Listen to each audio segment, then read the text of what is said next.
Queridos irmãos, queridas irmãs, sejam todos muito bem-vindos a mais uma transmissão do Instituto Vida para Todos. Tema geral, a palavra da vida, a comunhão da vida e pedras vivas para a edificação. Estamos nas epístolas de Pedro, mensagem de número 20, armar-se com o pensamento de Cristo para o sofrimento. Leitura da Bíblia, 1 Pedro, capítulo 4, versículos de 1 a 11. Só lembrando que o apóstolo Pedro foi grandemente usado por Deus na geração da igreja a partir do dia de Pentecostes.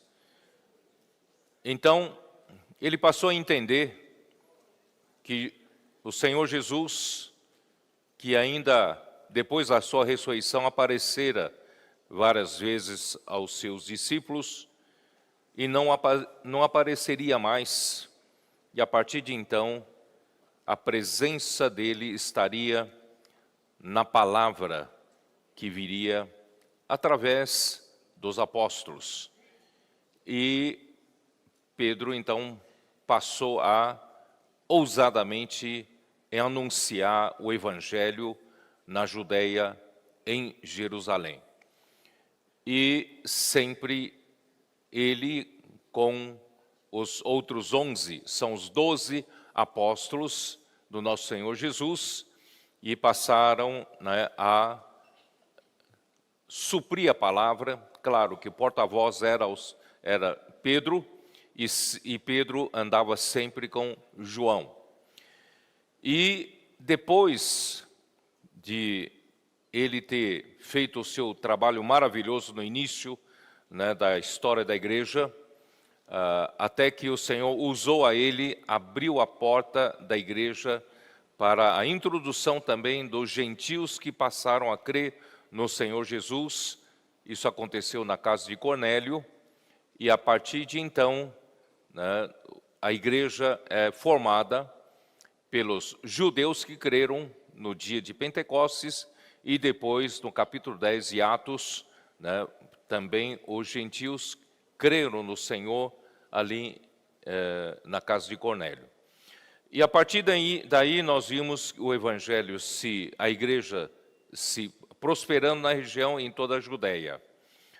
No entanto, nós vimos que depois, com o surgimento de alguns que eram da seita de fariseus, ou eram da liderança do judaísmo, e passaram a crer também no Senhor Jesus, e entre eles havia alguns que defendiam que eles não podiam deixar de lado a tradição dos judeus, a lei de Moisés, e a circuncisão, assim por diante.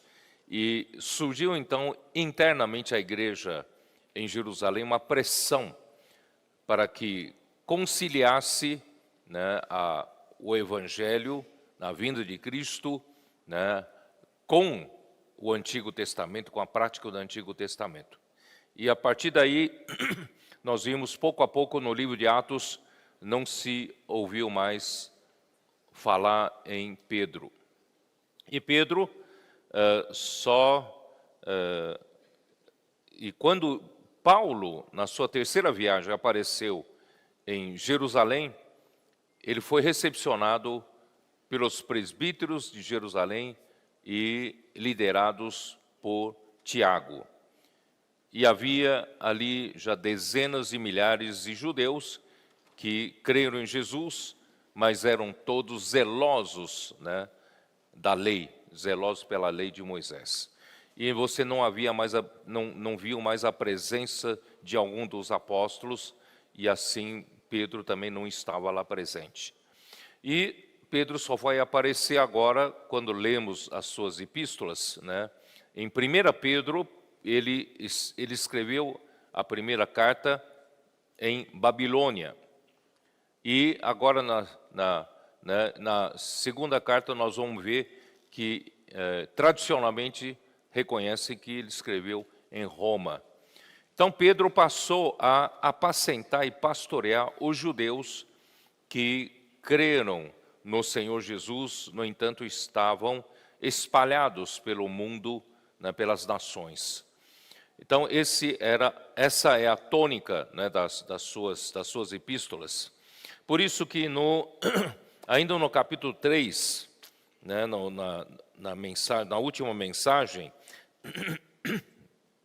eu havia falado um pouco na live, nas duas lives, na quinta-feira e também na sexta-feira, no sábado, perdão, e no capítulo 3, versículo 13, diz assim: ora, quem é que vos há de maltratar, se fordes zelosos do que é bom? Mas ainda que venhais a sofrer por causa da justiça, bem-aventurados sois, não vos amedronteis, portanto, com as suas ameaças, nem fiqueis alarmados, antes, santificai a Cristo como Senhor em vosso coração, estando sempre preparado para responder a todo aquele que vos pedir razão da esperança que há em vós, fazendo-o, todavia, com mansidão e temor, com boa consciência, de modo que naquilo em que falam contra vós outros, fiquem envergonhados os que difamam o vosso bom procedimento em Cristo. Eu falei na live, especialmente de ontem, do sábado, eu falei que enquanto eles, né, os judeus, e ainda judeus como cristãos, vivendo entre as nações, há sempre, né, um desconforto, porque Jesus mesmo disse em João capítulo 15, vamos dar uma olhada aqui, João capítulo 15, com relação à igreja, ela é deixada para viver no mundo, porque nós precisamos ainda cumprir a vontade de Deus enquanto vivemos aqui, né? Capítulo 15 de João, versículo 18, se o mundo vos odeia, sabei que primeiro do que a vós outros me odiou a mim. Se vós fosseis do mundo, o mundo amaria o que era seu. Como todavia não sois do mundo, pelo contrário, dele vos escolhi, por isso o mundo vos odeia. E no capítulo 17, Jesus fala novamente na sua oração ao Pai, né? Versículo 13, mas agora vou para junto de ti, e isto falo no mundo para que eles tenham o meu gozo completo em si mesmos. Eu lhes tenho dado a tua palavra, e o mundo os odiou, porque eles não são do mundo, como também eu não sou. Não peço que os tires do mundo, e sim que os guardes do mal. Eles não são do mundo, como também eu não sou. Portanto, irmãos, pelo fato de nós não sermos do mundo, nós temos uma vida diferente dos homens do mundo, nós temos nossos hábitos, né, diferentes. Por exemplo, né, chega hoje de manhã, né, em vez de todo mundo fazer o que fazem, ou descansando em casa, nós estamos aqui. Né? Então, nós estamos aqui buscando a palavra do Senhor, tendo comunhão com os irmãos, né? Então, a nossa vida é diferente das do mundo. Por exemplo, nós não participamos, né, dos eventos mundanos. Então, nós, de certa forma, podemos ser discriminados enquanto vivemos aqui no mundo. Portanto, irmãos, às vezes para as pessoas se justificarem, né, a si mesmo, porque muitas vezes a nossa situação como cristãos acaba expondo como luz para as pessoas que ainda vivem nas trevas. Então as pessoas, para se justificarem, passam a falar mal, passam a caluniar, né? Por isso que esses crentes judeus sofriam, né, discriminação, além de viver em nação, né, alheia, como estrangeiros, mas também como cristãos. Então isso também pode acontecer entre nós. No entanto, irmãos, isso pode acontecer, essa discriminação, ou pelo padrão religioso que os cristãos vivem. Ah, eu não posso fazer isso porque eu sou cristão, né? A minha religião não me permite fazer isso. Minha religião não me permite fazer aquilo. Irmãos, isso é essa é uma das formas, né, de discriminação, né?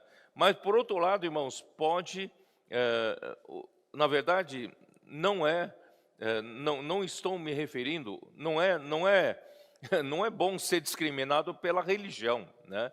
Irmãos, é bom ser discriminado por nós temos outro tipo de viver, mas um viver de alegria, né?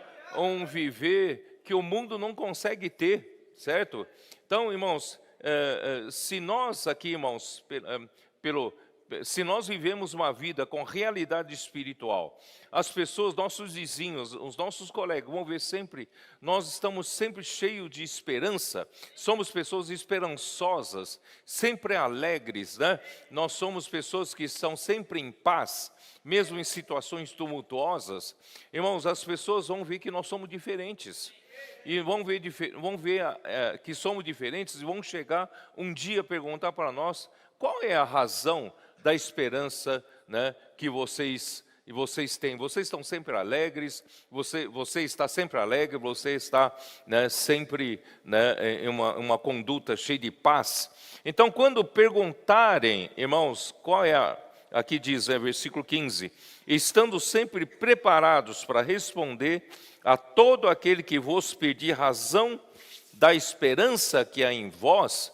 Irmãos, essa é a melhor maneira, não há necessidade, irmãos, de você pregar a Bíblia toda, de Gênesis até Apocalipse. Você pode simplesmente dizer para vocês, eu posso orar por você, né? Aí você pode escolher, pode pegar um ponto da imersão da palavra e orar com a pessoa, né? Certamente a pessoa vai ser tocada, né? Porque o Espírito já começou a trabalhar nela, e não deixe de convidá-lo, né, para uma reunião, né, diga para essa pessoa, vem e vê. Vem ver, e, irmão, chegando aqui, vendo, né, a igreja cheia de vida, fazendo a imersão na palavra, grito de guerra, depois a imersão refinada, né, os irmãos amam a palavra e isso vai atrair as pessoas, tá? E muitas pessoas serão ganhas por causa disso. E também eu terminei dizendo a life, né? Versículo 18 também, pois também Cristo morreu uma única vez pelos pecados, o justo pelos injustos, para conduzir-vos a Deus. Então, irmãos, esse é o ponto-chave, porque os cristãos, em geral, eles veem a cruz de Cristo como o que o Senhor fez na cruz é para nós recebermos o perdão dos pecados, para nós recebermos a redenção. Isso não está errado. No entanto, irmãos, o objetivo final não é somente nós recebemos a redenção, mas não somente o perdão dos pecados, mas o objetivo final da redenção de Cristo é para nos conectar com Deus, para nos conduzir até Deus. Porque se nós não formos conectados com Deus, irmãos, o perdão do pecado fica uma coisa que ficou pelo caminho. O objetivo final é de nós estarmos conectados a Deus e nós passamos a viver, irmãos, pela vida de Deus, pela natureza de Deus, né? Através da palavra que nos é suprida, tá bom? Então, irmãos, essa é uma grande diferença. Por quê? Porque a grande maioria dos cristãos ainda não entenderam que a queda do homem foi porque o homem escolheu a árvore do conhecimento do bem e do mal. Por quê? Porque o homem queria ter a capacidade de discernir o bem e o mal. Para quê? O homem quer ter, né, a autonomia de ter essa capacidade de viver o bem para Deus, para agradar a Deus. e não viver o mal, não é assim? Todo homem que deseja ter o discernimento do bem e do mal é porque ele quer viver o bem, ele não quer praticar o mal, tá? Só que Romanos 7 mostra que Satanás realmente foi muito sagaz, ele injetou esse veneno quando o homem desejou ter essa capacidade de discernir o bem e o mal. Realmente ele deu essa aparente capacidade. Todo homem vive pelo discernimento do bem e do mal. Só que quando o homem vai praticar o bem, aí ele percebe que ele não consegue. Ele não tem a capacidade de praticar o bem. Mas ele não quer fazer o mal, mas ele acaba fazendo porque, né, o pecado já está nele quando o homem desobedeceu a Deus, comendo da árvore do conhecimento do bem e do mal. Os irmãos entenderam a armadilha que o homem entrou, né? Satanás prometeu dar para o homem capacidade de discernir o bem e o mal, né? E comeu da árvore, e assim fez o homem comer da árvore do conhecimento do bem e do mal. Só que quando o homem ganhou essa capacidade de discernir o bem e o mal, o homem vai fazer o bem, mas não consegue. Paulo diz, desventurado homem que sou, porque o bem que eu prefiro, eu não consigo fazer. Mas o mal que eu não quero fazer, esse sim eu faço. Aí eu então percebo que, né, já que não sou eu quem faço, percebo que há um mal que habita em mim, que o pecado habita em mim, que me leva a fazer o mal. Irmãos, essa é a triste história da igreja, mas os cristãos, no geral, continuam querendo fazer o bem para agradar a Deus. Não sei se vocês perceberam essa diferença, né? Não, eu preciso, né, ser um bom cristão, eu não posso beber, não posso fumar, eu tenho que ir para a igreja, eu tenho que ler a Bíblia, eu tenho que pregar o Evangelho. Por quê? Porque eu quero agradar a Deus. Irmãos, está no mesmo princípio da árvore do conhecimento do bem e do mal. Irmãos, um verdadeiro cristão é aquele que foi conduzido a Deus, foi conectado a Deus e que reconhece que ele, na sua capacidade natural, ele não consegue fazer bem nenhum. Ele não consegue agradar a Deus, não consegue fazer a vontade de Deus. Ele precisa da vida de Deus para fazer a vontade de Deus. Ele precisa da natureza de Deus para viver uma vida que agrada a Deus. Vocês perceberam essa diferença? Mas a grande maioria dos cristãos não tem esse conhecimento, não sabe disso. Portanto, irmãos, nós somos bem-aventurados.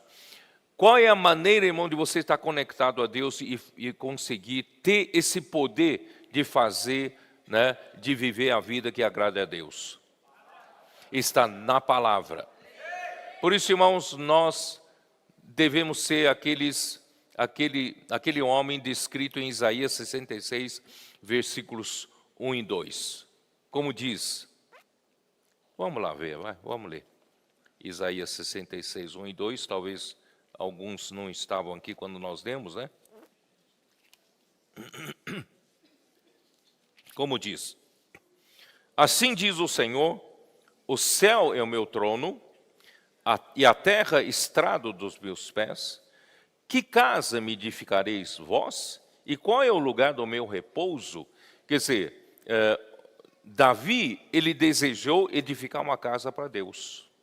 E nós, no Novo Testamento, nós, a igreja, quer edificar a igreja, edificar um lugar de habitação para o repouso de Deus. Só que Deus vai dizer, mas espera aí, eu que criei tudo isso, o céu e a terra, eu que criei, o céu é meu trono e a terra é estrado dos meus pés. Que casa vocês vão construir para mim? Uma mansão? Um castelo? Né? Não, um templo? Não, eu não habito na casa feita pelas mãos humanas. Né? Que casa vocês querem edificar para mim? Essa é uma boa pergunta. Aí versículo 2, porque a minha mão fez todas essas coisas, e todas vieram a existir, diz o Senhor, mas o homem para quem olharei é este.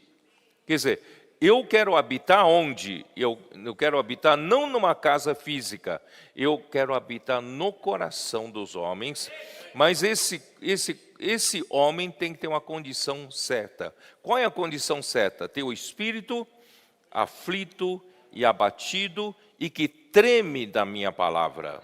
São essas duas condições. Quem é o homem que tem um espírito aflito, abatido? Aquele que não confia na sua capacidade de discernir o bem e o mal.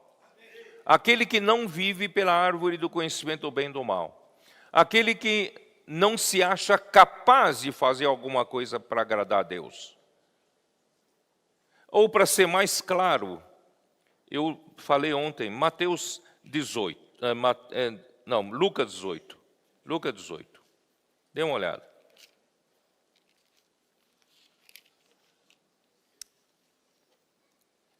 Lucas 18. Ali tem uma parábola que Jesus disse do fariseu e do publicano, tá? Versículo 9 diz assim: propôs também esta parábola a alguns que confiavam em si mesmos por se considerarem justos e desprezavam os outros. Irmãos, Deus não habita no coração daqueles que se acham justos. Aqueles que se consideram justos e desprezam os outros. É justamente nesse coração que Deus não quer habitar. Por isso, irmãos, são pessoas que foram envenenados pela árvore do conhecimento do bem e do mal. Acham que são capazes. 2 homens subiam ao templo com o propósito de orar. Um fariseu e outro publicano. O fariseu, posto em pé, orava de si para si mesmo dessa forma: ó Deus, graças te dou, porque não sou como os demais homens, roubadores, injustos e adúlteros, nem ainda como este publicano. Jejuo 2 vezes por semana e dou o dízimo de tudo quanto ganho. Irmãos, esse é o justo, o que se considera justo, é justamente no coração desse que Deus não quer habitar. Tá? Aí o publicano, estando em pé, longe, não ousava nem ainda levantar os olhos ao céu, mas batia no peito, dizendo: ó Deus, sê propício a mim, pecador. Digo-vos que este desceu justificado para a sua casa, e não aquele. Porque todo o que se exalta será humilhado, mas o que se humilha será exaltado. Por isso, irmãos, vamos manter o nosso espírito sempre humilde. Vamos manter o nosso espírito sempre como aquele que não se acha justo, não se acha capaz. Irmãos, nós precisamos do Senhor.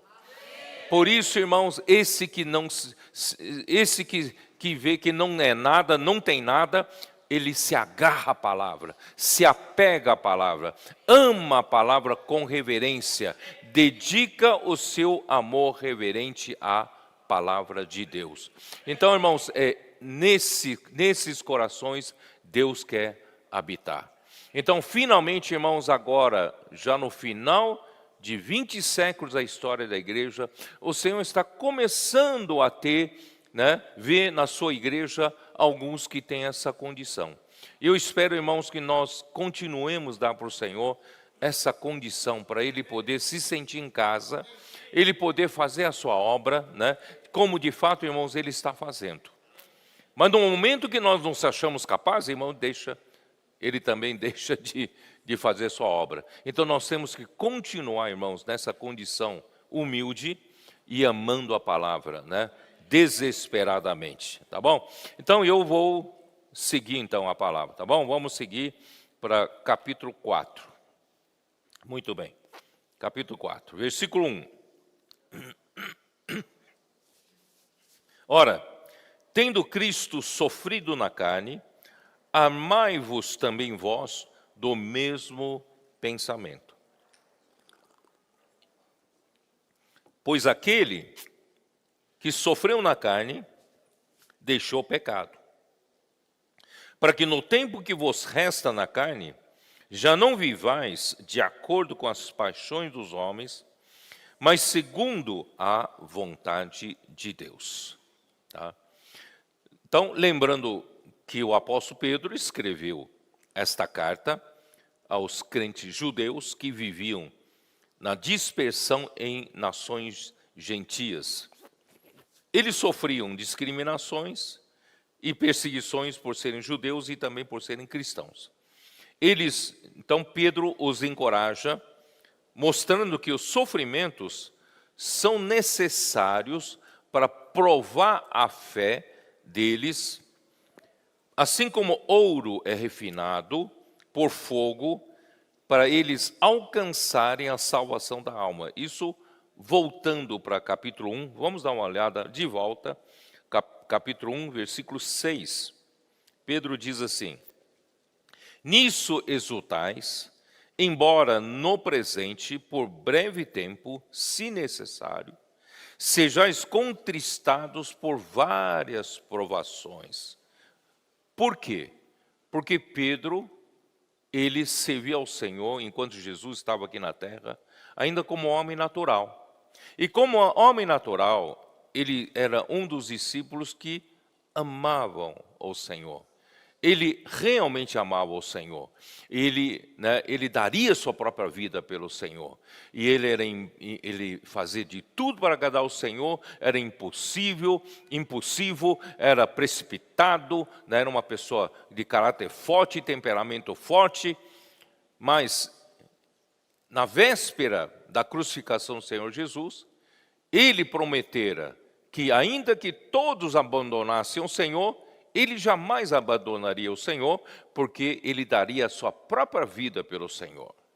E naquela noite em que os soldados vieram prender a Jesus no jardim do Getsemane, ele, no impulsivo ainda, puxou da espada e cortou a orelha do servo do sumo sacerdote. Só que quando ele viu aquela situação de provavelmente mais de 500 soldados para prender a Jesus, ele viu que ele corria risco de morrer. Ele, como os demais, todos os 11 discípulos fugiram, abandonaram o Senhor Jesus.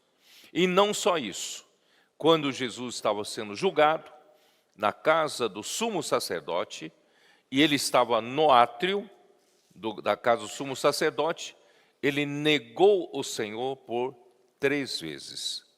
Negar o Senhor por uma vez pode ter acontecido, mas pela segunda vez já começa a mostrar a sua incapacidade. E a terceira vez, então, acaba de enterrar aquela boa intenção de dizer para o Senhor: Senhor, ainda que todos abandonem o Senhor, eu jamais negaria o Senhor. Mas ele negou o Senhor 3 vezes, aí o galo cantou. Quando o galo cantou, ele se lembrou do que o Senhor disse a ele, e ele saiu para chorar amargamente. Então ele percebeu que, como homem natural, não tem capacidade nem de amar a Deus, nem de servir a Deus, e nem de deixar de negar a Deus. Portanto, irmãos, Pedro, na sua epístola, ele mostra como esse homem natural, depois de ganhar a vida de Deus na sua regeneração, ele ganhou uma viva esperança. Agora, uma nova vida entrou nele. A vida antiga dele, que ele ganhou, né, pelos seus pais, né, não era confiável. Mas essa vida nova que ele ganhou de Deus, na regeneração, essa vida lhe deu uma viva esperança. Essa vida, irmão, sim, é que vai ditar uma nova história, né, de Pedro, na história do novo homem dele. No entanto, ele ainda carregava o velho homem.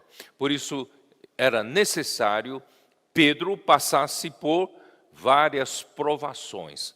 Por isso, irmãos, essa é a visão de Pedro nas suas epístolas. Então, ele mostra para nós, irmãos, todos nós, como homem natural, precisamos de transformação. O Senhor precisa transformar a nossa alma. Onde, né, está a nossa personalidade? Onde o velho homem domina, né, se apossou, é da nossa alma.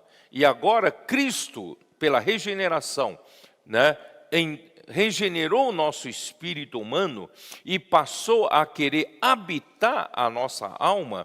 Então Cristo quer transformar a nossa alma. Essa é é a etapa da salvação da alma. Para Deus poder salvar a nossa alma, irmãos, nós precisamos de transformação. E para transformação, a necessidade de provações. Provações. Para que servem as provações? Por isso o versículo 7 diz: para que uma vez confirmado o valor da vossa fé, muito mais preciosa do que ouro perecível, mesmo apurado por fogo, redunde em louvor, glória e honra na revelação de Jesus Cristo. Quer dizer, nós precisamos de provações. Provação após provação é para quê? Para refinar, é como se refinasse o ouro. A nossa fé, né? A nossa fé precisa fazer com que nós passemos por muitas provações para que Deus possa remover as impurezas do velho homem que ainda está em nós. O Senhor quer remover as impurezas. Só há uma maneira de remover impurezas em um minério de ouro, irmãos, é levando o ouro a uma altíssima temperatura. E numa altíssima temperatura, o metal puro, ouro, é um metal pesado e decanta. E as impurezas são mais leves, surgem, né, sobem à superfície. Aí então o ourive pode retirar as impurezas. Irmãos, é isso que Deus está fazendo conosco. Quando nós passamos por provações, passamos por situações de pressão, né? Às vezes mesmo por nós lutarmos pelo reino de Deus, né? Nós sofremos ataques, momentos de pressão. Irmão, tudo isso é benéfico para nós. Tudo isso faz com que, né, Deus consiga tirar de nós as impurezas. E dessa forma, irmãos, o valor da nossa fé aumenta. O valor do ouro aumenta de acordo com a sua pureza. Vocês entendem? Quando o ouro, né, é puro a 85%, ele tem um valor. Mas quando ele chega a 99% de pureza, ele tem outro valor. Então, esse valor agregado precisa subir. Então, para que esse valor agregado suba, eu e você, irmão, precisamos passar por provações. Então, é isso que Pedro, né, a tônica de Pedro nas suas cartas é nessa tônica. E não só isso, ele vê isso de um lado para o Senhor purificar, né, para o Senhor transformar a nossa alma, né, visando a salvação da alma. E, por outro lado, ele também usa isso para dizer para nós, irmãos, existe um governo. Essa provação é porque Deus está no trono. Se Deus está no trono, Deus quer primeiramente estabelecer o seu governo na sua própria casa. Deus quer primeiro julgar os que são da sua própria casa. Como Deus vai julgar o mundo se ele não julgou a sua própria casa? Vocês entenderam?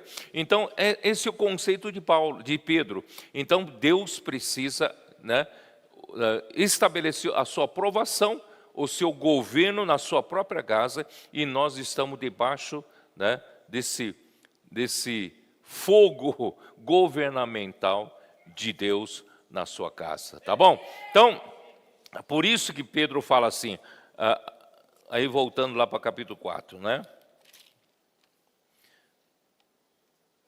Armai-vos também vós do mesmo sentimento, né? Já que Cristo também sofreu na carne. Isso quer dizer o quê? Irmãos, já que nós temos consciência de que a provação é necessária na nossa vida, para quê? Para a salvação da nossa alma, ou melhor, para a salvação a ser revelada na revelação de Jesus Cristo. Irmão, para chegar nessa salvação completa, irmãos, precisamos passar por sofrimentos. Já que vamos passar por sofrimentos, vamos nos armar, vamos nos preparar para os sofrimentos. Essa menção é difícil de falar, estou falando de sofrimento, e ninguém gosta de ouvir falar sobre sofrimentos, né? Então, irmão, mas se você se prepara, e se preparar onde? Se preparar na sua alma. E a mente é a parte líder da alma.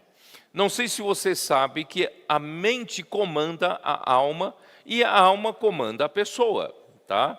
Eu agora há pouco, orando com os irmãos lá embaixo, eu falei com os irmãos, imagina só o poder que tem a mente, né? O poder tem a mente. Por exemplo, se agora você informar o seu corpo, tá frio. Ó, tá frio. Aí quando você vai pensando, puxa, tá frio. Tá frio, dali a pouco você está sentindo frio mesmo, né? Puxa, mas tá frio. Tá frio. Puxa, ligaram ar-condicionado, uma temperatura muito baixa. Hoje amanheceu frio, né? Tal. Mas se você alimentar o seu corpo e dizer, tá calor. Não, tá calor. Puxa vida, os irmãos, esse lugar tá abafado, tá calor, tá calor. Sabe, a sua mente influencia o seu corpo, influencia todo o seu ser, não é isso? A sua mente, você passou por uma irmã, essa irmã hoje, acho que não viu você, né? Essa irmã tem algum problema comigo, ela não me cumprimentou, né? Se você ficar pensando, né? Você imagina marido e mulher que vivem o dia todo junto, né? Então, se você colocar na sua mente uma coisa, pronto, você acaba tendo problemas, né? E a nossa mente acaba comandando o nosso ser. Portanto, irmãos, mas eu quero dizer, de um lado, realmente a mente tem esse poder. Mas, por outro lado, irmãos, eu não estou me referindo a gente apenas controlar a mente. É apenas como o mundo usa pensamento positivo. Vamos todo mundo pensar positivamente. Não, não é isso. Mas, irmão, a nossa mente, graças a Deus, né, pela vida da igreja atual que nós vivemos, ela está sempre debaixo da palavra. Nós, a todo momento, fazemos a imersão na palavra. A todo momento, nós estamos, né, ouvindo a palavra. A nossa mente, graças a Deus, está sempre debaixo do controle do Espírito. Tem controle da palavra, né? Então, irmãos, de um lado, eu informo a minha mente, eu preciso estar preparado para sofrer, mas eu não vou usar minha capacidade para suportar o sofrimento, mas eu quero colocar minha mente no Espírito e debaixo da palavra. Irmãos, quando você está preparado, você sofre menos. Vocês já perceberam isso? Quando você está preparado, e pode ser que você nem venha a sofrer. Você está tão preparado, que você nem sofre. Você nem percebe quando vem uma provação. Vocês entenderam? Então, irmãos, porque o Espírito é com você. A palavra te fortalece. Você nem percebe sofrimento, tá? Então, irmãos, é isso que Pedro está querendo dizer, tá? E então Pedro encoraja-nos, né? Como toda provação é necessária, né? Os cristãos precisam estar preparados para os sofrimentos, né? Armar com o mesmo pensamento de Cristo, porque a mente é a parte líder da alma, né? Se direcionar. Isso eu já falei, né? Acho que em Romanos 8:6. Vamos dar uma olhada só para provar o que eu disse, como a mente é que comanda. Romanos 8:6, né?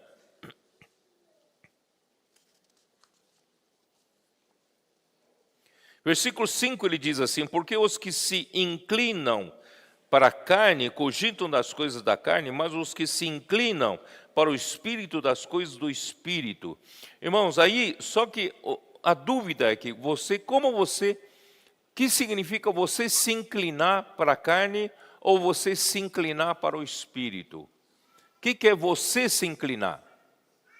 Por isso que no versículo seguinte nos mostra claramente: mas o pendor da carne dá para a morte. Esse pendor aqui é melhor traduzido para: mas a mente posta na carne dá para a morte, mas a mente posta no Espírito dá para a vida e paz. Em outras palavras, como é que a minha pessoa se inclina para a carne ou para Espírito? É a mente. Né? Para eu me inclinar para a carne, é só inclinar a minha mente para a carne. Se eu quero me inclinar para o Espírito, é fazer inclinar a minha mente para o Espírito. Vocês entenderam? Então, a mente tem um poder decisório.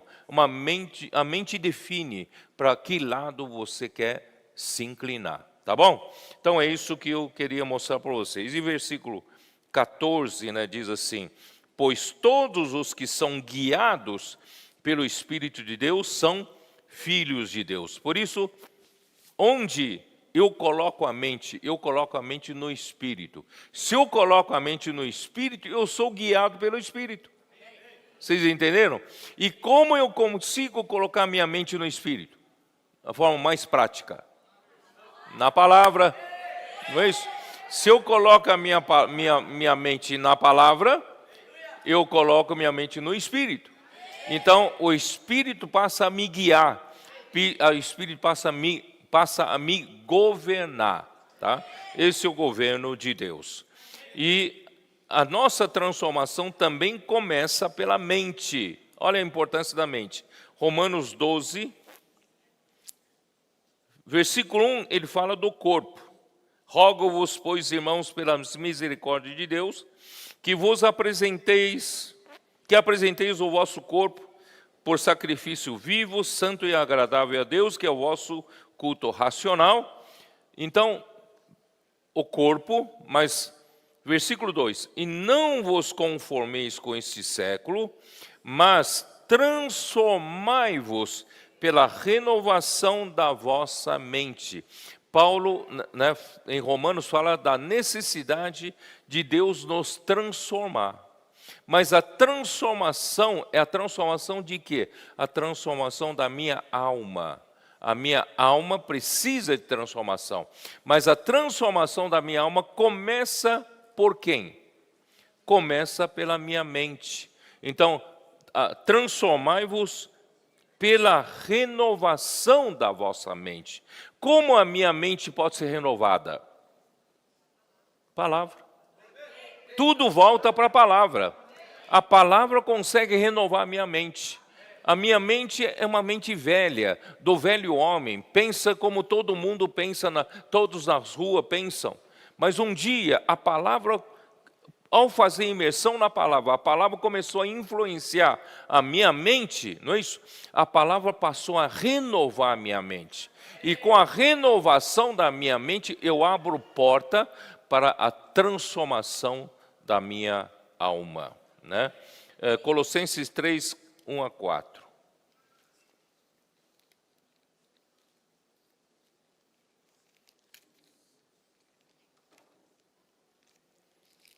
Como eu consigo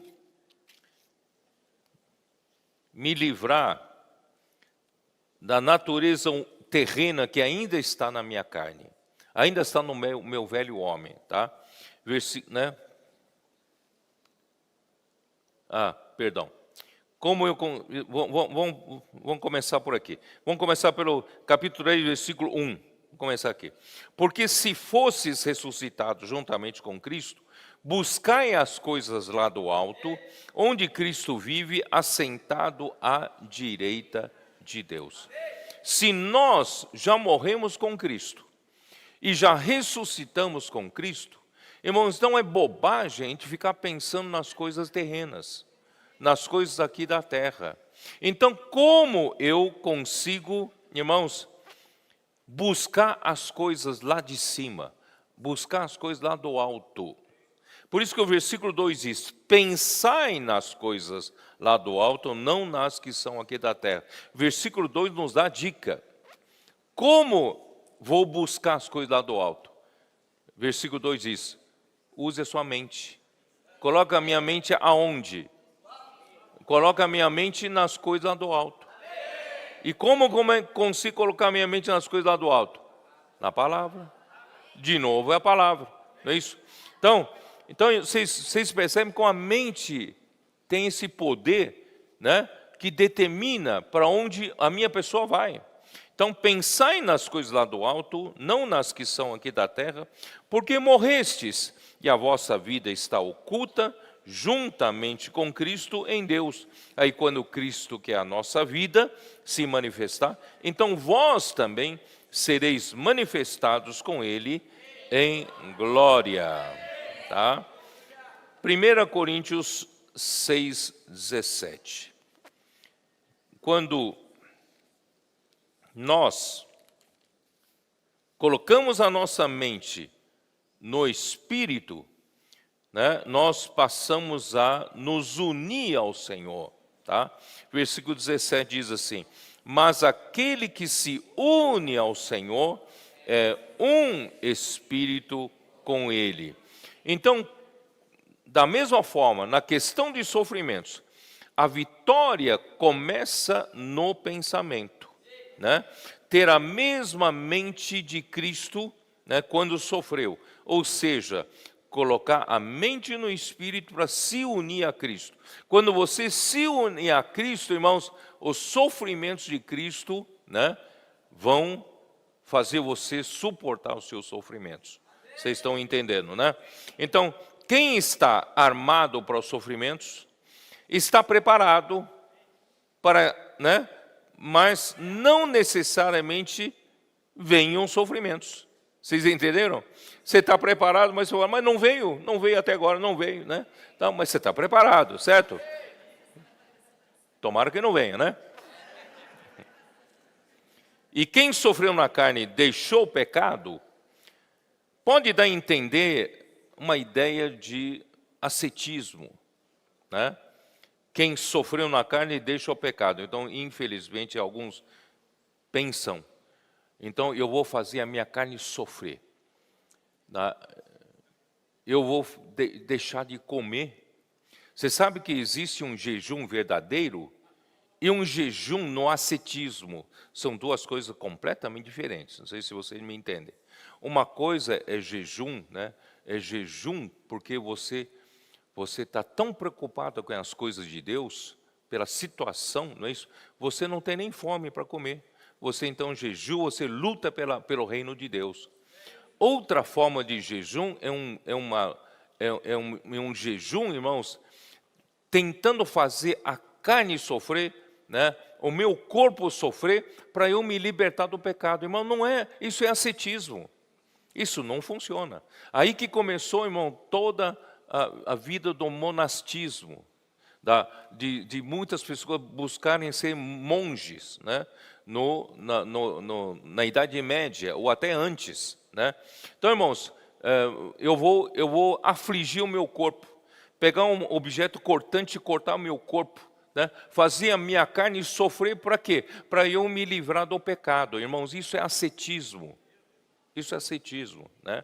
Eu não vou dormir na cama. Dormir na cama é muito confortável. Eu quero ficar em pé o dia todo. Quanto eu aguentar, ficar de pé para fazer a minha carne sofrer, aí eu vou deixar de pecar.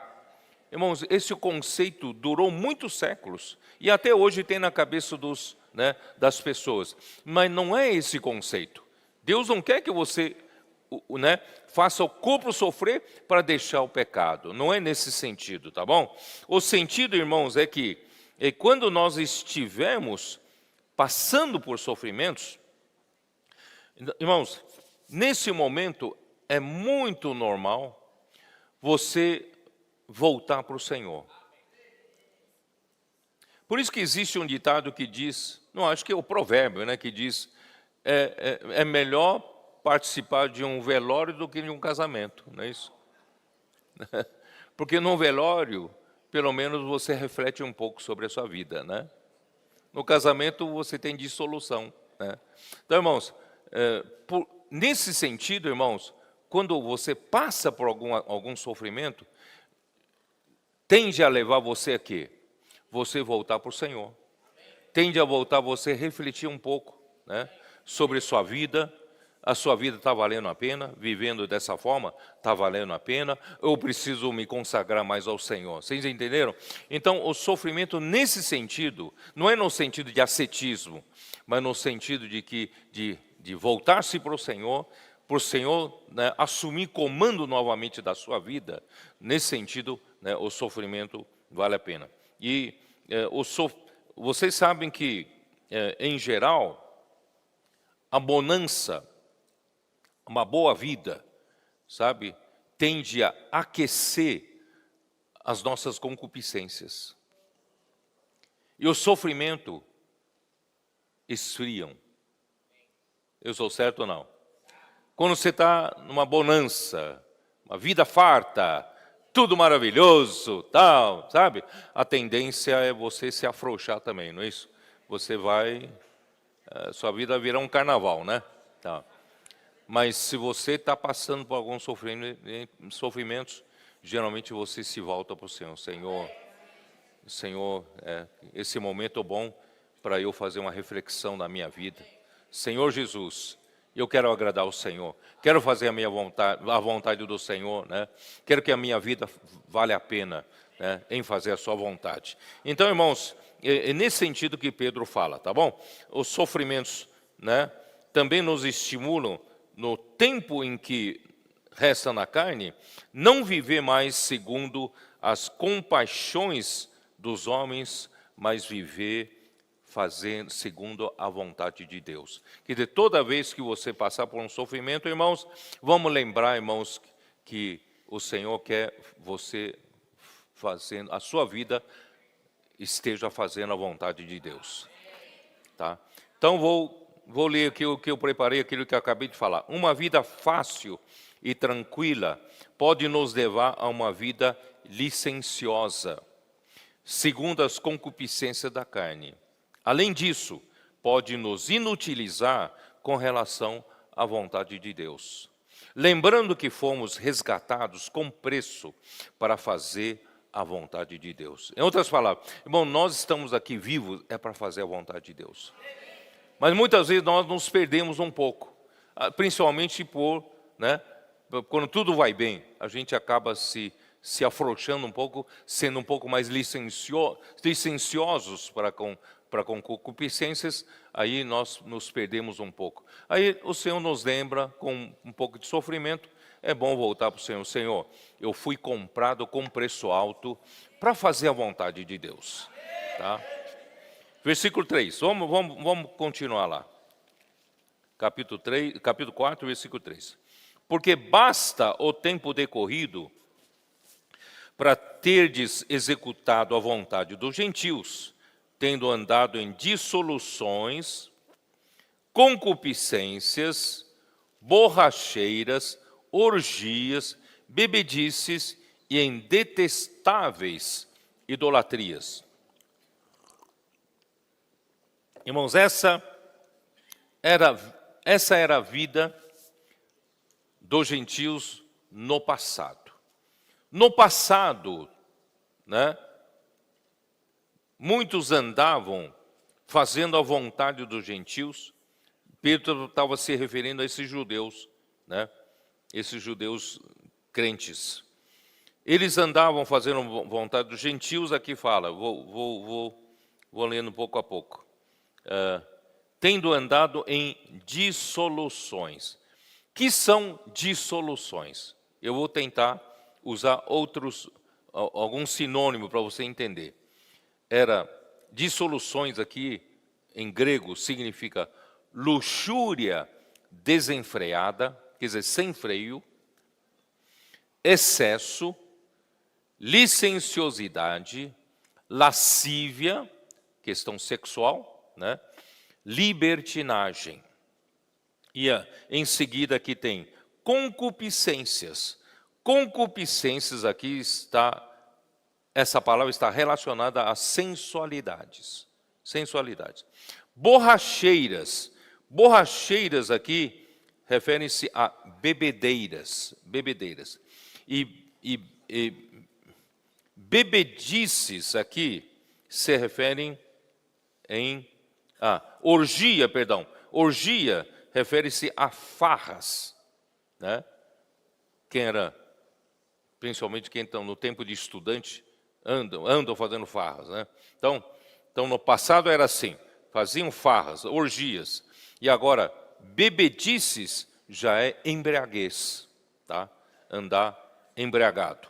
E em detestáveis idolatrias. Uma descrição, né, das paixões dos homens em que esses homens viviam. Então, como agora eles deixaram essa vã maneira de vida, os gentios os seus amigos começam a estranhar que de repente já não andam com eles, tá? No mesmo excesso de devassidão. Isso está no versículo 4. Vamos ler o versículo 4. Por isso, difamando-vos, estranham que não concorrais com eles ao mesmo excesso de devassidão. Né? Eles eram amigos, todos faziam farra, todos faziam orgias, todos se embriagavam, né? Andavam no meio dos excessos, devassidões, e de repente esses creram no Senhor Jesus, passaram a não mais praticar essas coisas, então os amigos estranham, tá? E os quais, versículo 5, né? Os gentios incrédulos acharam estranho por eles não mais os acompanharem nas farras, na devassidão das paixões dos homens. Excesso de devassidão pode ser entendido como uma... Eu estou tentando mostrar para vocês a palavra original, tá? Excesso de devassidão pode ser entendido como uma torrente, uma maré que arrasta, né, os homens para a completa degradação moral. Você sabe que às vezes um vai com o outro e vem como uma maré, né, como uma onda que leva todos a praticarem esse excesso de imoralidade. Então a mudança de vida dos que creram incomoda os que seguem a sua velha e vã maneira de vida. A arma das trevas que usam para se defenderem das imoralidades é apelar para a difamação e a calúnia. Não sei se vocês perceberam, né? Acho que no capítulo 2, deixa eu ver. No capítulo 2, versículo 1, vocês se lembram? Despojando-vos, portanto, de toda maldade e dolo, de hipocrisias e inveja e de toda sorte de maledicências. Quando eu falei desse versículo, falei que, né, começa pela maldade e termina em maledicências. Então, quem pratica o mal, né, ele passa por todo esse processo da maldade, do dolo, da hipocrisia, de inveja, e termina em maledicência, que é calúnia. Tá? Que quer dizer o quê? Então, quem pratica o mal, de repente seu colega não pratica mais o mal. Então, ele vai se sentir mal, ele se sente mal porque a conduta do seu colega que deixou de praticar o mal o expõe. Vocês percebem? Né? Esse agora está na luz, expõe as trevas. Então, para eu, certo, me defender, para me justificar, continuar na minha devassidão, eu tenho que falar mal dele. Eu tenho que caluniar. Então, a calúnia, né, a maledicência é uma ferramenta para a pessoa se justificar da sua situação de trevas. Tá? Então, por isso que Pedro fala para ele, sabe, não se preocupa com isso, porque eles não percebem, mas vocês hão de prestar contas. Versículo 5, dê uma olhada, versículo 5. Os que hão de prestar contas àquele que é competente para julgar vivos e mortos, pois para este fim foi o evangelho pregado também a mortos, para que, mesmo julgados da carne segundo os homens, vivam no Espírito segundo Deus. Tá? Então, irmãos, nós, quando estávamos no meio da devassidão, andando como os gentios, sabe, nós não sabíamos que nós temos que um dia prestar as contas com... Tem um que julga, tem um que está no trono, tá? Mas agora nós sabemos. Por isso, irmãos, nós hoje temos que viver como aquele que tem que prestar conta um dia. Tá? Por isso que, sabe, o contexto de Pedro quer mostrar que tem alguém no trono. Nós estamos debaixo do governo de Deus. Não podemos fazer qualquer coisa, não. Deus está no governo, tá? Então temos que prestar conta com Ele, porque Ele é competente para julgar vivos e mortos, tá? Então é importante, irmãos, que todos saibam que nada vai passar impune. Às vezes você fala, mas aquele que pratica injustiça, nada acontece com ele. Mas eu que pratico justiça, me acontece isso, me acontece aquilo. Não, fique ciente de que nada vai passar impune, não. Tá? Porque existe um que governa. Tá? Então, os vivos serão julgados antes do milênio. Dê uma olhada em Mateus 25. Mateus 25, versículo 31.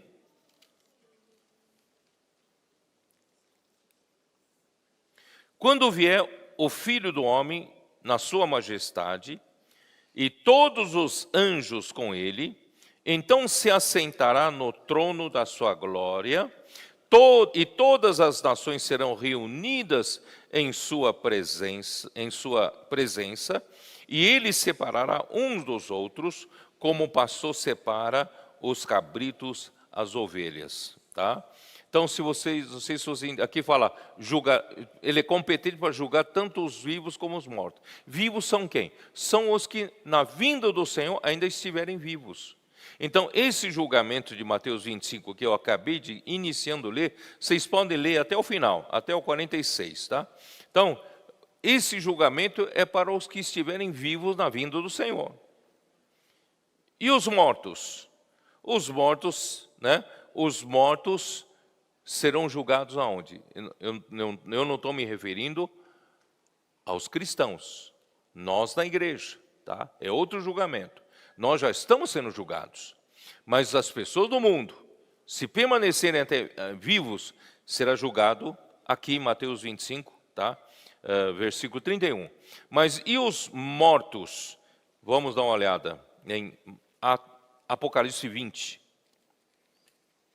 As pessoas do mundo que não creram no Senhor Jesus, quando serão julgadas? Apocalipse 20, versículo 11. Vi um grande trono branco e aquele que nele se assenta, de cuja presença fugiram a terra e o céu, e não se achou lugar neles. Vi também os mortos, os grandes e os pequenos, postos em pé diante do trono.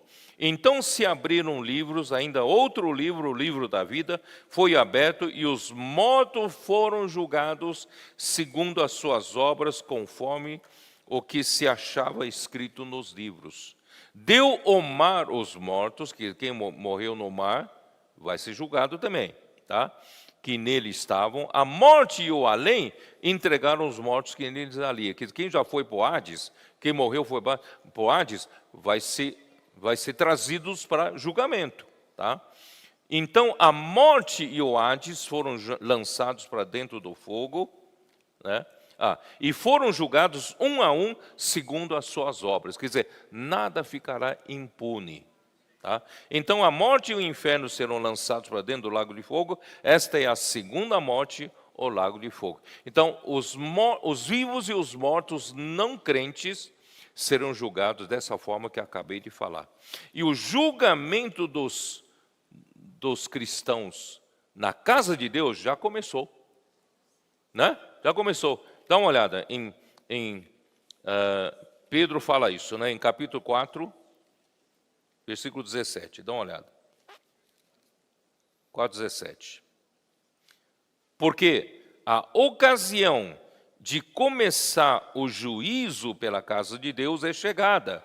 Ora, se primeiro vem por nós, qual será o fim daqueles que não obedecem ao Evangelho de Deus, que eu acabei de escrever para vocês, tá? Então, o nosso julgamento é hoje. Eu prefiro ser julgado hoje, para não ser um dia pego de surpresa naquele dia, não é isso? Eu prefiro que o Senhor me julgue e me alerta sempre quando eu estou fora da linha, né? Que o Senhor possa me levar para aprovação, tá? Quero ser aprovado. E em Apocalipse, irmãos, João foi convidado, eu li isso já em Apocalipse 4, versículo 1 e 2, João foi convidado para subir ao céu para ver que lá no céu está armado o quê? Vamos dar uma olhada, vai. Apocalipse 4, 1 e 2. Depois dessas coisas, olhei, e eis não somente uma porta aberta no céu, como também a primeira voz que ouvi, como de trombeta, ao falar comigo, dizendo: sobe para aqui, e te mostrarei o que deve acontecer depois dessas coisas. Imediatamente eu me achei em espírito, e eis armado no céu um trono, e no trono alguém sentado. Quer dizer, quando João foi convidado para subir ao céu, quando ele foi convidado, imediatamente ele se achou em espírito, ele se achou já no céu. O que ele viu no céu? Primeira coisa que ele viu armado no céu um trono. Esse trono não está vazio, esse trono tem alguém sentado. Irmãos, nós precisamos viver, a nossa vida precisa ser vivida consciente de que nós temos alguém no trono. Deus está no trono. Vocês sabem que muitas vezes, quando eu me preparo para falar para o Senhor, eu ainda, onde eu estiver, no meu quarto, no meu escritório e tal, eu tenho o hábito de me ajoelhar diante do Senhor e dizer para o Senhor: Senhor, eu sei que o Senhor está no trono. O Senhor está no governo. Senhor, eu não sou cabeça, o Senhor é a cabeça. Eu estou debaixo do teu encabeçamento. Eu não ouso fazer nada fora do teu encabeçamento. Sabe, esse conceito é importante, essa consciência é importante. Tudo quanto fizermos, irmãos, saber que tem um trono no céu e no trono alguém está sentado. E mais do que isso, ele está nos julgando os da casa de Deus ainda hoje. Não naquele dia, mas hoje. Tá? Então, por outro lado, parece, voltando lá, vamos voltar lá. Parece estranho ali ele afirmar que o evangelho foi pregado a mortos. Vocês não estranharam aqui? Aqui fala assim. Onde estou? Versículo 6, né? Pois para este fim foi o evangelho pregado também a mortos. Então, aí muita gente começa a não entender. Então, ainda é possível aquele parente meu morto, né, não recebeu o evangelho, alguém pregar o evangelho para ele? Não, não é nesse sentido. Não é nesse sentido, tá? Então aqui fala,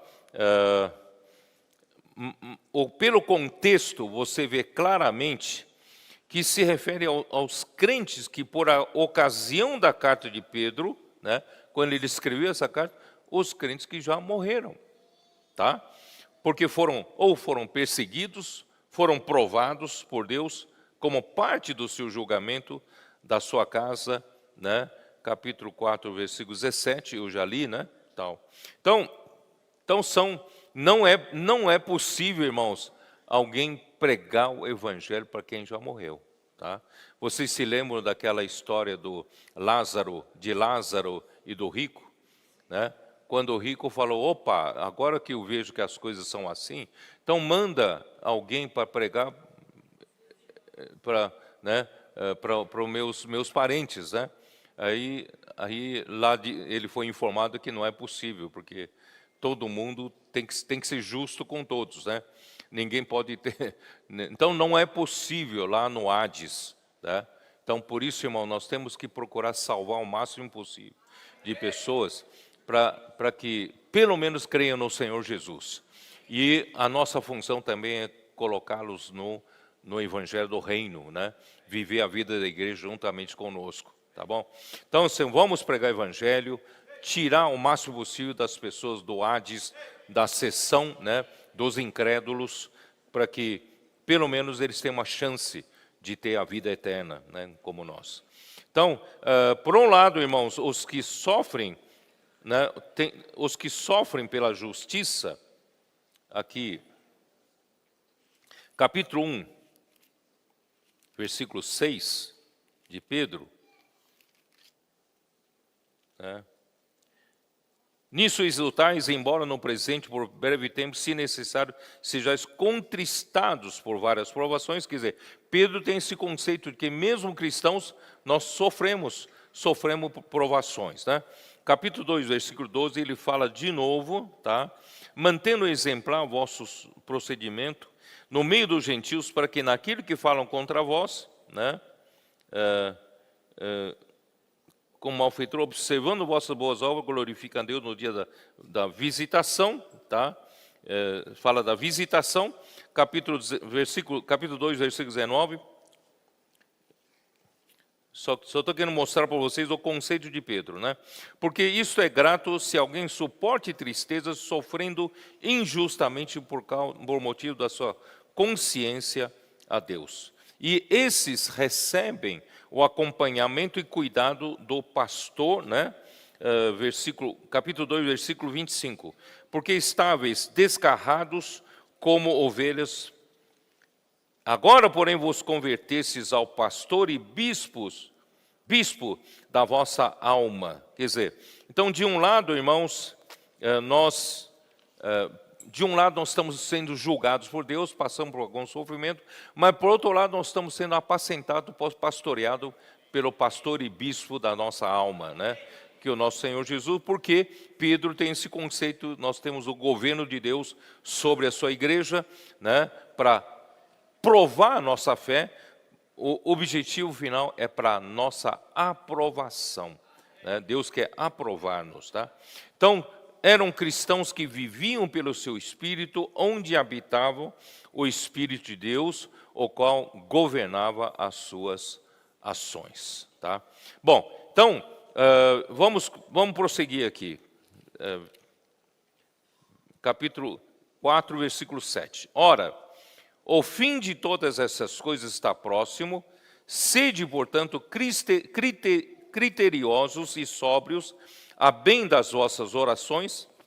Acima de tudo, porém, tende amor intenso uns para com os outros, porque o amor cobre multidão de pecados. Sede mutuamente hospitaleiros, sem murmurações, servi uns aos outros, cada um conforme o dom que recebeu, como bons despenseiros da multiforme graça de Deus. Bom, então o versículo 7 nos mostra. Ora, o fim das coisas está próximo, né? Está próximo. Sede, portanto, criteriosos e sóbrios, a bem das vossas orações. Irmãos, a gente tem que, essa ida nossa para a África, a vinda do Senhor se tornou ainda mais concreta para nós. O continente que o irmão Dong, no ano 2000, sonhou em nós, pregamos o Evangelho do Reino a todo aquele continente, finalmente está se concretizando. Essa conferência ali, irmão, nós vimos os testemunhos dos irmãos da África, né? Como eles estão, irmãos, eles estão encorajados, eles estão alinhados, eles amam a palavra, eles percebem, assim como nós, irmãos, que a palavra está fazendo grandes obras, fazendo milagres e coisas sobrenaturais no meio deles.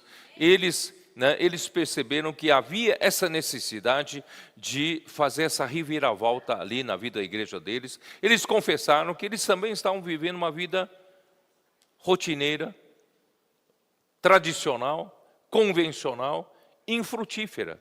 E depois que, né, o Espírito levou, né, isso tudo para eles, desde a colportagem, né, levantamento, né, do CEAP, dos casos de colportores, agora casos de adolescentes, e a palavra profética chegando para eles, com a imersão na palavra, o alimento diário. Irmãos, a vida deles foram o quê? A vida deles foi virada do avesso, porque eles estavam, né, também tão na vida convencional que nada saía, né? Nada dava fruto. Então, graças ao Senhor, eles perceberam que essa nova maneira que o Senhor estava fazendo, né, a vida da igreja entrar, isso vai mudar a África, né? Nós vamos produzir muitos frutos ali na África. Então, graças ao Senhor, com essa ida nossa na África, irmãos, as coisas, acho que foram beneficiar tanto os irmãos da África, como os que visitaram a África. Todos nós fomos confirmados de que realmente a volta do Senhor está muito próxima. Por isso, irmão, cada vez mais nós devemos viver uma vida com sobriedade, uma vida com critérios. Não vamos viver de qualquer maneira. Vamos viver, irmão, para trazer o Senhor de volta. Vamos nos empenhar, todos nós, né? Empenhar. Nosso dinheiro é para isso. Nosso tempo é para isso. Nossa energia gasta nisso, né? Correndo atrás da palavra, seguindo de perto a palavra, praticando a palavra, irmão, nós vamos trazer o Senhor de volta. Esse é o nosso desejo. Por isso, irmãos, vamos ser criteriosos e sóbrios. E acima de tudo isso, irmãos, porém, tendes o amor intenso uns para com os outros. Ó Senhor Jesus, espera um pouquinho só. Antes de pular para esse lado, eu queria mostrar para vocês ainda. Eu vou ler aqui o que eu preparei, tá bom? Lembrar sempre, irmãos, que o tempo, nós estamos falando do tic-tac, tic-tac, tic-tac, o tempo está passando.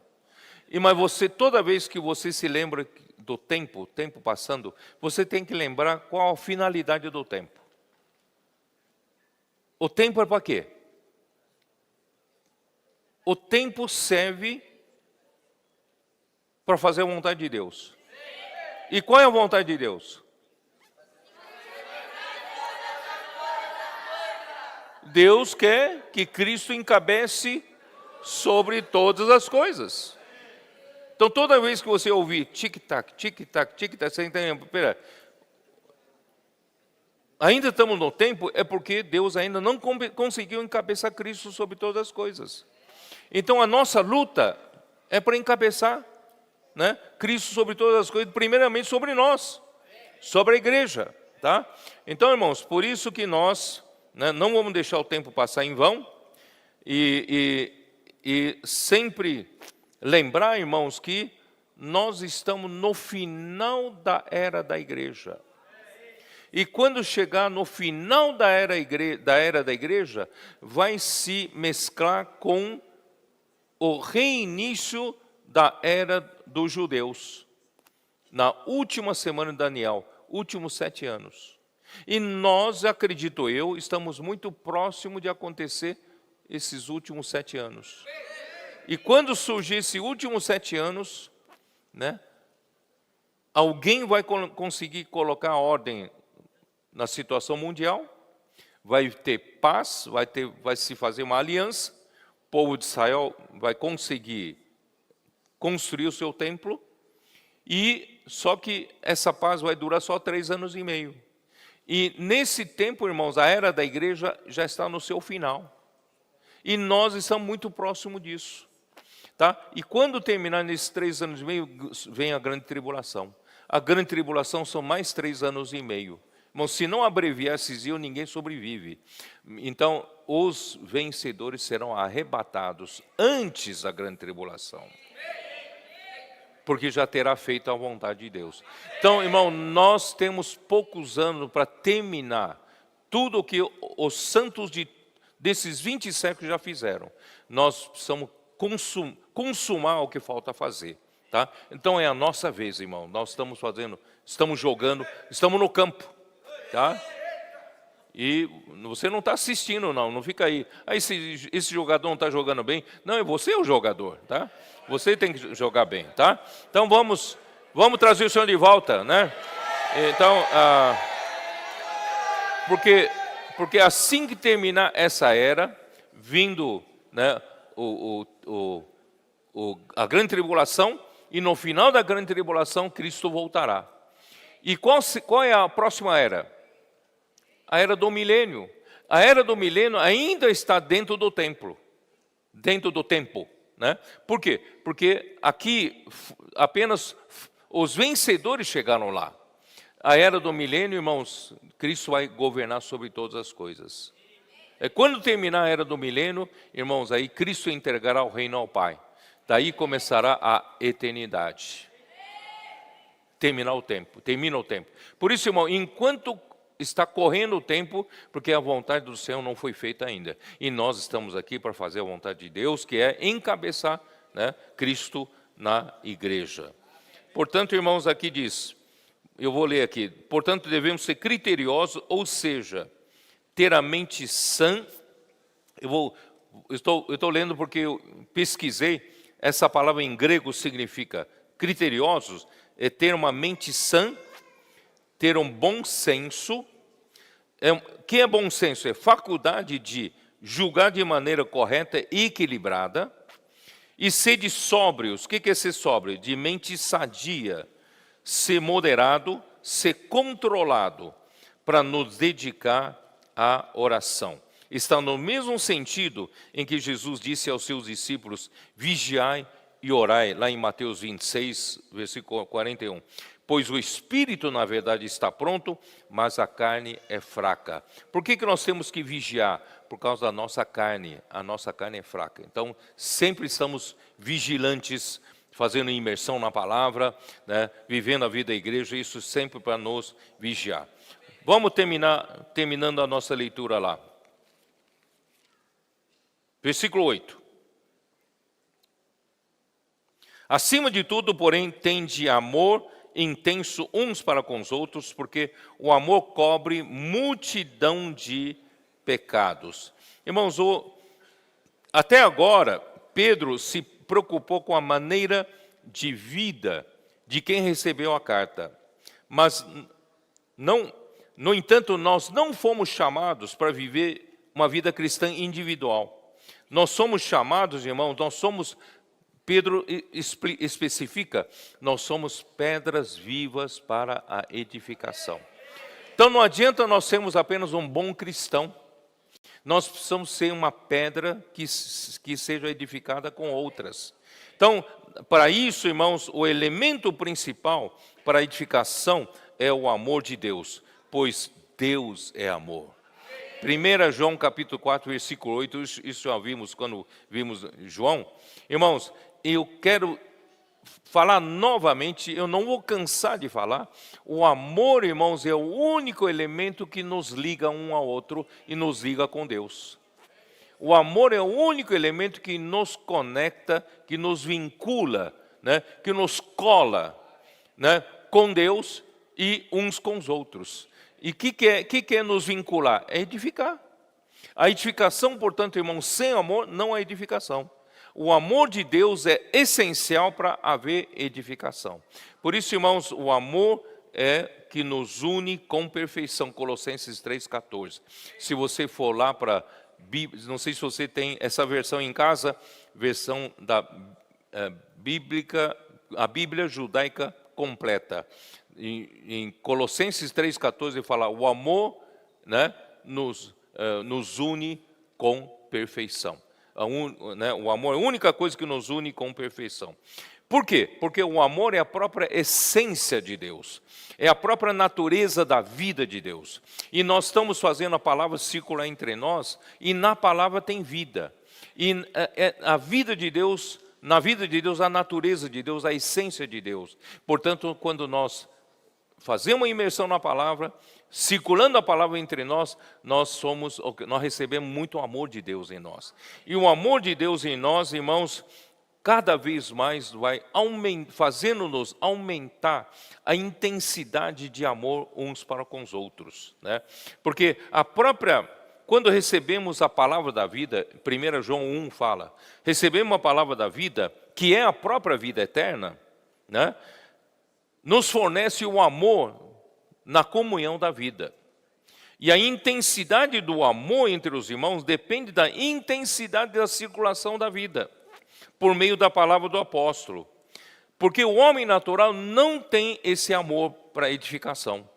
Por isso, irmão, vamos cada vez mais fazer circular essa palavra com mais intensidade. Quanto maior a intensidade de circulação da palavra entre nós, vai aumentar o amor de Deus em nós e vai aumentar o amor fraternal entre nós. E nós vamos começar a amar intensamente um ao outro. Você crê nisso? A igreja de Filadélfia está surgindo. O amor intenso é possível nos dias de hoje, tá? Ó Senhor Jesus. E assim, irmãos, Por isso que Paulo fala em Efésios 4, 15 e 16. Eu não canso de usar esses dois versículos. Por isso nós temos que seguir a verdade em amor naquele que é o cabeça, Cristo. De quem todo o corpo bem ajustado. Como é que o corpo pode ser bem ajustado? Como é que o corpo pode ser bem consolidado? É pelo amor. Sem amor, não é essa aglutinação. Sem amor, não tem como nós ficarmos bem justos, bem consolidados. É o amor que nos une.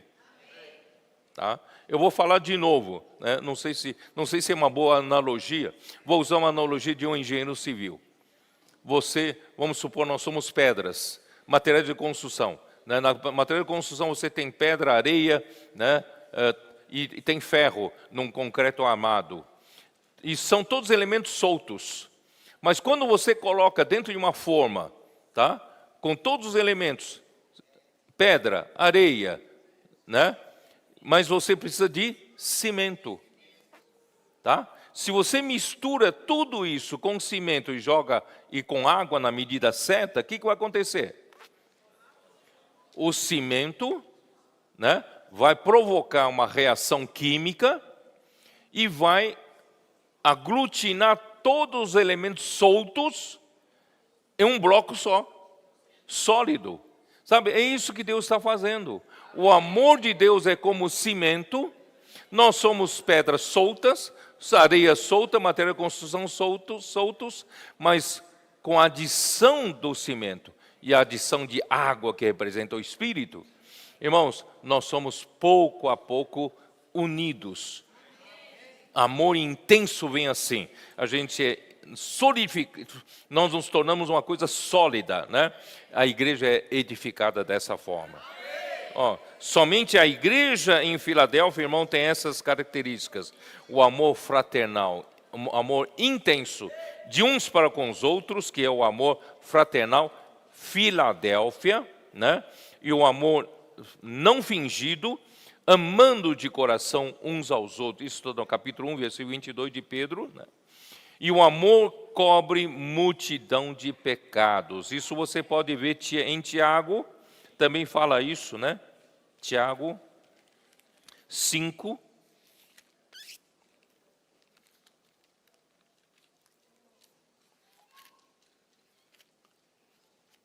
Tiago 5, onde está? Tiago 5, versículo 20. Não, peraí, tem alguma coisa errada. Tá certo?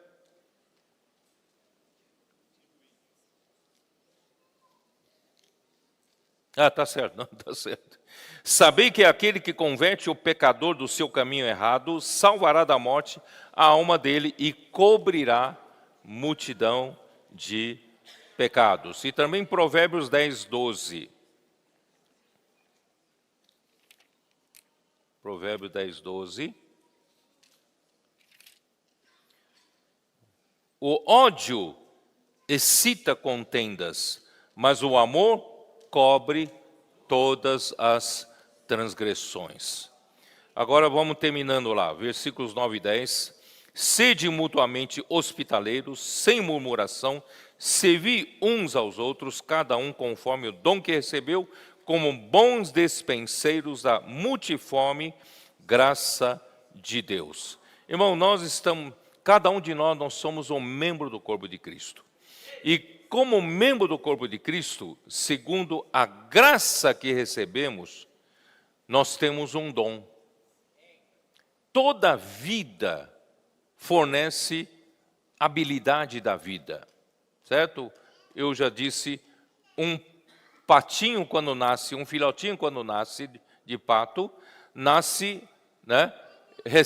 Tem a vida do pato, mas também tem a habilidade da vida do pato. Então, junto com a vida, você recebe dom, entende? Então, o pato novinho ainda, você joga na água e já sabe nadar, porque junto com a vida do pato, recebe o dom de um pato. Então, você como um membro do corpo de Cristo, você recebeu a graça, não recebeu? E junto com a graça, você recebe o dom. Efésios 4, 7. Dá uma olhadinha rápida. Efésios 4, 7. A graça foi concedida a cada um de nós na proporção do dom de Cristo. Você recebe um dom, recebe a graça, você recebe o dom, tá? E então, Romanos 12, versículo 5.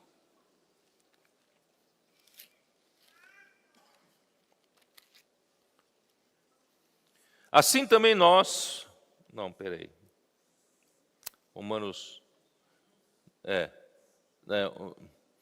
Tá certo, 5 e 6. Assim também nós, conquanto muitos, somos um só corpo em Cristo e membros uns dos outros, tendo, porém, diferentes dons segundo a graça que nos foi dada, seja se profecia, seja segundo a proporção da fé. Quer dizer, então,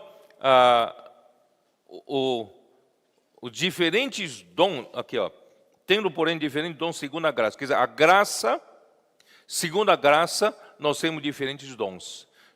Um recebeu um dom, né, de profecia, outro recebeu um dom de ministério, outro recebeu outro dom. Quer dizer, cada um de nós, como membro do corpo de Cristo, o Senhor nos encaixou no lugar certo e cada um recebeu um dom para funcionar naquele lugar, certo? Então, nós recebemos essa graça para funcionar. E aqui, então, é interessante que fala, se profecia, seja segundo a proporção da fé. Depois, se ministério, dediquemo-nos ao ministério. Ou o que ensina, esmere-se no fazê-lo, ou o que exorta, faça com dedicação. Aqui fala de quem profetiza, aqui fala de quem ensina, e aqui fala de quem exorta. São 3 dons diferentes, tá? Então, eu vou falar, guarda isso, eu vou falar daqui um pouquinho, tá? Daqui um minutinho. Bom, aí vamos lá. Então, nós somos muitos membros, mas somos um só corpo. Como corpo de Cristo, somos... Deus, então, dispôs... Isso está em 1 Coríntios capítulo 12. Eu não tenho tempo de ler. Vocês podem ler em casa. Deus colocou cada um de nós como membro do corpo de Cristo no lugar que Ele quer pôr. Tá? Não reclamo com o Senhor. Senhor, eu não quero ser pé. Eu quero ser mão, sabe? Não reclamo. O Senhor é que dispôs cada um, né, no lugar certo. Então, vamos ser hospitaleiros, vamos acolher uns aos outros sem murmuração. Irmãos, a nossa casa é para servir ao Senhor. A sua casa é aberta para os santos? Sua casa é aberta para grupo familiar? É aberto para receber, né, adolescentes, receber as pessoas? Irmão, vamos aprender a abrir a casa, né, e estabelecer grupos familiares para pastorear e apacentar os novos também uns aos outros. Deus tem dado à sua igreja tantas riquezas na sua palavra, vamos dispensar essas riquezas como bons dispenseiros da multiforme graça de Deus, uns aos outros para a edificação da igreja. Tá? Bom, por que eu interrompi Romanos 12? Porque eu precisava terminar aqui, ó. 1 Pedro 1, vamos terminar, com versículo 11. Capítulo 4, versículo 11. Se alguém fala, fale de acordo com os oráculos de Deus. Se alguém serve, faça-o na força que Deus supre, para que em todas as coisas seja Deus glorificado por meio de Jesus Cristo, a quem pertence a glória e o domínio pelos séculos dos séculos. Amém. Aqui é muito interessante, irmão. Pedro fala assim: se alguém fala, fale de acordo com os oráculos de Deus. Irmãos, essa é uma palavra singular, só aqui que você ouve falar. Pedro fala assim: se alguém fala, não fale de acordo com sua opinião. Não fale de acordo com seu conhecimento bíblico, mas fale de acordo com os oráculos de Deus. Né? Que são os oráculos de Deus? Tá? Deixa eu ver aqui. Oráculo de Deus. Elocução, oráculo divino. Tá? Isto é, segundo a palavra de Deus proferida pelos apóstolos.